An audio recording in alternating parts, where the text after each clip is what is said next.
Bahay Pamilya Usapan habang tayo nag-aalmusal.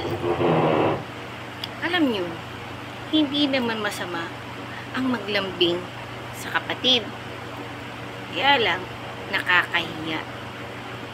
Minsan ka lang maglambing, pag-isipan ka pa ng masama. Kaya alam mo ay tinuturo ko sa mga anak ko, yung maggalangan, magtulungan, magmahalan, magunawaan. Bakit? Kasi, halimbawa, may gusto yung kapatid mong bilhin o hingin. Hindi na kailangan i-chismis pa, pag-uusapan at i-degrade ka. Sa panahon ngayon, maliit na pera, ang sama na ng pinag-iisip. Magkaroon ka ng pera, ang sama na iniisip. Ano kaya trabaho niya? O diba sira ulo? Diba? Kaya dapat tama yung social media. May magpapatotoo, may camera, nakikita ka. Kaya thank you ng personalan.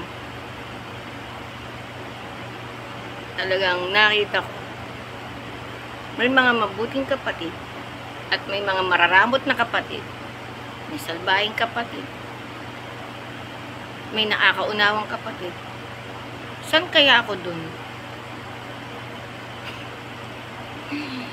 Sa totoo lang, wala tayong magagawa. Hindi naman tayo namimilit.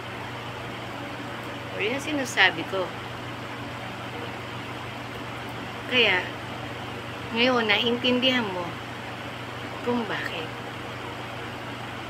nagsisikap ako sa sarili ko. Kung meron ako, na nakikita ka anuman meron sa akin, pinaghirapan ko yan. At thankful ako.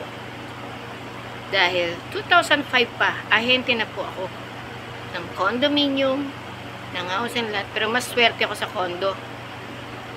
Pero nakabenta rin ako ng house and lot. Kaya, be grateful. At saka, pasensya na kayo sa nabasa nyo, sa napanood nyo, sa nakita nyo. Ganun sila eh. Hindi ko kayang kontrolin yun. Pero, wala akong masamang sasabihin sa kanila. Kapatid ko yun. Mapanood nila to, ngayon malalaman nila. Diba? So, see, may share ko pa to. Alam ko naman lang nila yun. Ito pala. Kape.